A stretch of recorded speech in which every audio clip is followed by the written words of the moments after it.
voltando aqui então. Eu sou a emissora da mensagem que eu estou passando a vocês. Vocês são os meus receptores, que vocês vão receber a mensagem. O canal de comunicação que eu estou utilizando hoje é a minha voz a partir do computador, né? É o canal da nossa comunicação. O contexto é de educação, de sala de aula, de aprendizagem. O código que eu estou utilizando é a nossa língua, a língua portuguesa. E a mensagem é falar sobre cultura e sobre linguagem com vocês, ok? O que é ruído na comunicação, professora? É tudo aquilo que atrapalha a comunicação. Por exemplo, se eu estou lá dando aula para vocês e tem um grupinho lá que está conversando muito alto, está atrapalhando a nossa comunicação. Ou então se alguém aqui, por exemplo, do lado estivesse usando uma furadeira, bem do ladinho aqui, que faria um barulho muito alto, seria um ruído na comunicação. Então, tudo que atrapalha esse sistema de comunicação, esse ato de comunicação, é um ruído. Teoria geral dos signos, para vocês entenderem melhor. O que é um signo? Signo é uma coisa que representa uma outra coisa. Nossa, professora, como assim? Uma coisa que representa outra coisa? É porque o signo ele é convencionado, ou seja, em convenção social se determinou que esta palavra, por exemplo, representaria aquilo no mundo.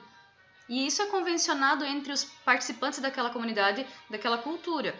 Então, só é signo se ele carregar com ele esse caráter de representar, ou seja, de substituir uma coisa que é diferente dele.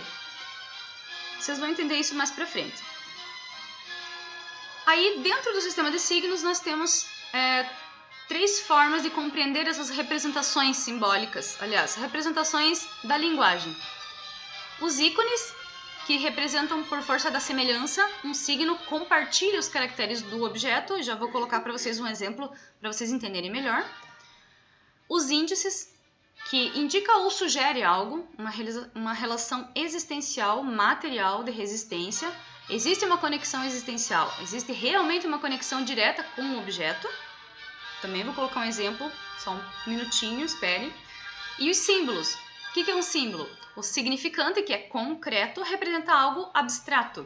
O que é concreto mesmo, prof? Aquilo que eu posso pegar, aquilo que eu tenho materialidade. E abstrato é aquilo que está no mundo das ideias, que eu não consigo pegar, que não tem como eu apalpar. Então, abstrato. Quando o fundamento da relação depende de um caráter imputado, convencionado ou de lei. Exemplo para vocês.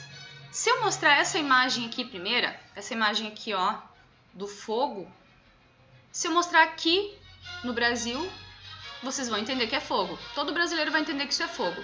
Se eu mostrar essa imagem lá no Japão, eles vão entender que é fogo? Sim. Por quê? Porque o ícone é aquilo que mais se assemelha, mais está ligado ao real, como uma imagem daquilo que realmente existe no mundo. O fogo. Se eu mostrar lá na Tailândia, lá na Itália, em qualquer lugar do mundo, se eu mostrar a imagem do fogo, as pessoas vão entender que é fogo, que eu estou comunicando fogo. Já o índice é um intermediário entre o que representa realmente a realidade e o que nada tem a ver com o que está sendo representado do mundo. Índice é um intermediário. Por exemplo, a fumaça é um índice de fogo. Ela tem essa relação existencial com o fogo, mas não é o fogo em si. Então, índice é aquilo que indica, é um indício de alguma coisa da realidade. Então, fumaça é indício de fogo, é um índice de fogo. E o símbolo? O símbolo é aquilo que mais se distancia do mundo real. Símbolo não tem nada a ver com o mundo, com aquilo que ele está representando. A palavra fogo aqui, que está simbolicamente representado pela palavra fogo na nossa língua, nada tem a ver com o fogo na realidade. Se eu mostrar essa palavra aqui lá no Japão, eles não vão entender que é fogo.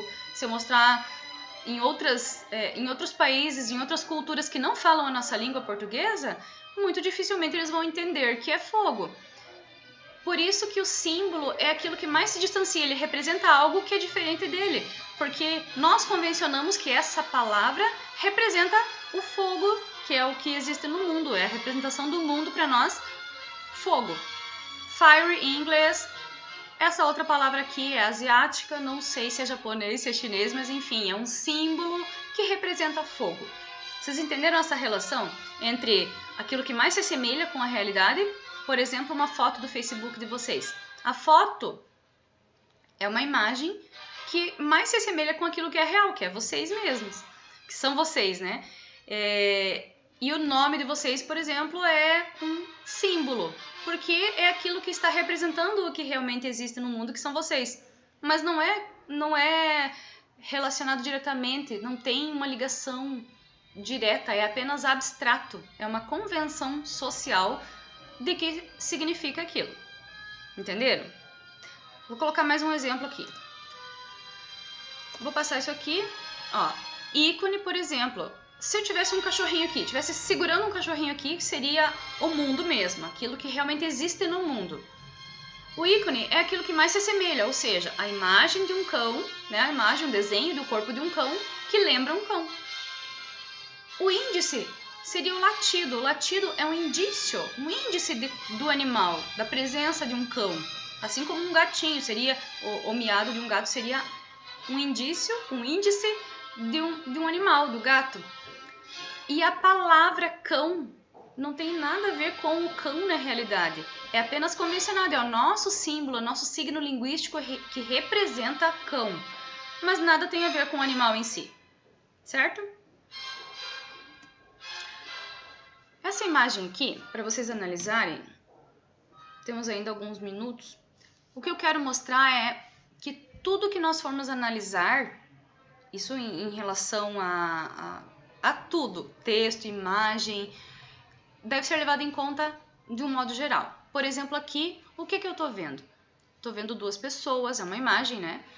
Duas pessoas que são da raça negra, que estão vestidas de uma maneira simples, estão sentadas num banco, elas estão com a linguagem corporal fechada, porque a expressão não é aberta, não está sorrindo, está fechada, está com os braços e as pernas fechadas, né, cruzadas. Isso é um sinal de comunicação, é uma comunicação dizendo que eu não estou aberta à comunicação, ou então eu me sinto fechado, me sinto oprimido.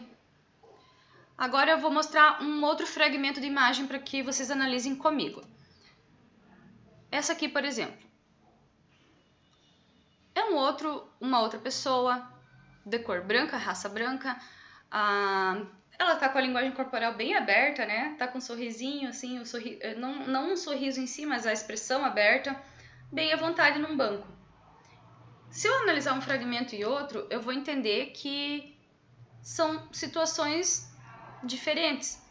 Mas se eu uno esses fragmentos numa imagem só, o que eu tô vendo aqui? O que essa imagem comunica para mim? E o que isso tem a ver com sociedade e cultura? Isso aqui tá me mostrando, é uma expressão de exclusão social, né? Claro que isso, antigamente, né, nos Estados Unidos, é o preconceito racial nas fábricas e tal, mas que representa aquilo que a sociedade pensa, e a sociedade pensa e compartilha por meio da linguagem. Então, se eu analiso a imagem como um todo, eu entendo isso, eu entendo essa exclusão social, certo? Deixa eu ver se tem mais uma imagem aqui.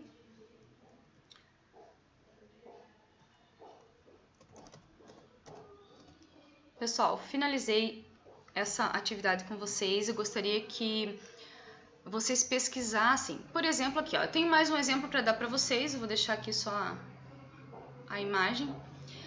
Mas eu tenho um exemplo. Como os gestos representam, como os símbolos, né? Essa relação simbólica representa algo na sociedade de acordo com a cultura. Por exemplo, se eu faço esse sinal aqui, né? O V com os dois dedos significa o que para nós?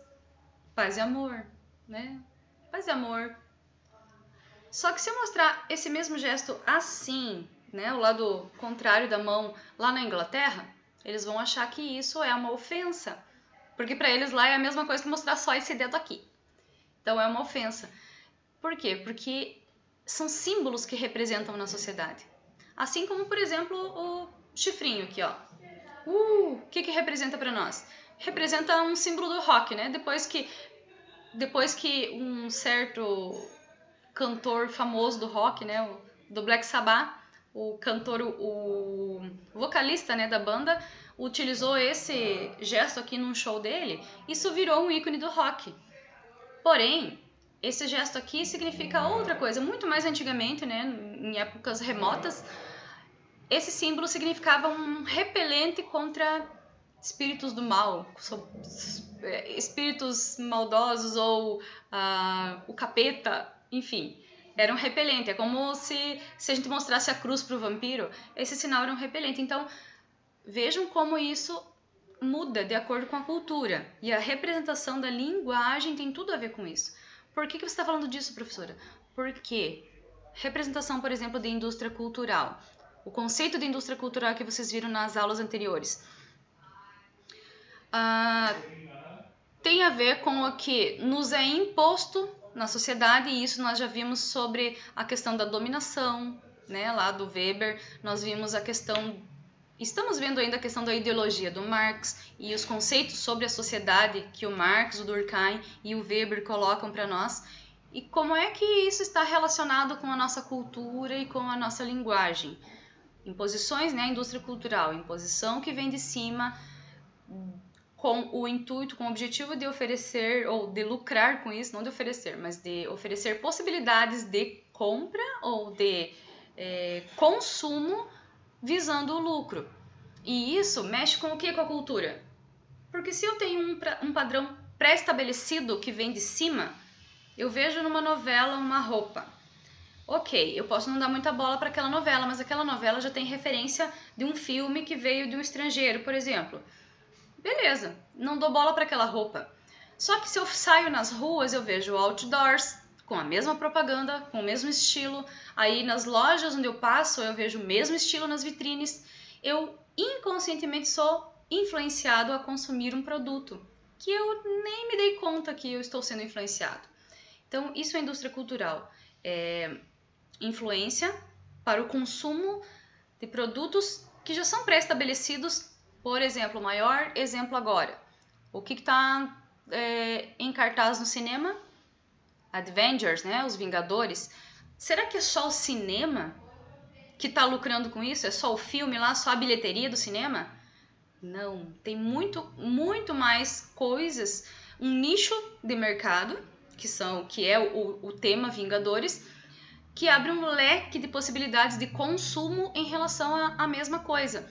Por exemplo, a pipoca, o refrigerante que está lá para venda, ou qualquer outro alimento que esteja no cinema para venda, camisetas, bonequinhos, tudo com o tema dos Vingadores, só porque está em alta agora pela indústria cultural, né, com esse intuito de lucrar, influencia os consumidores a participar de determinada relação, né, de determinada situação na sociedade que é imposto e as pessoas nem percebem. Por isso a manipulação, por isso a alienação em relação à indústria cultural e às identidades. Por isso é que eu resolvi colocar esse tema para nós sobre a linguagem junto com a cultura, porque é o que nós vamos ver daqui para frente. Nós vamos continuar sobre essa relação da ideologia que vocês estão vendo em sala de aula, ideologia mais voltada para Marx, mas nós aqui na APS vamos ver em outros contextos também que influenciam na questão da identidade do sujeito, certo? É isso, pessoal. Me perdoem qualquer falha, qualquer tropeço aqui nas palavras, porque não sou uma influencer digital, não sou uma blogueira, nem nada disso, então é apenas para esclarecer para vocês e fazer uma aula diferente, certo? Mas se vocês gostarem, dá um joinha para mim e até a próxima aula.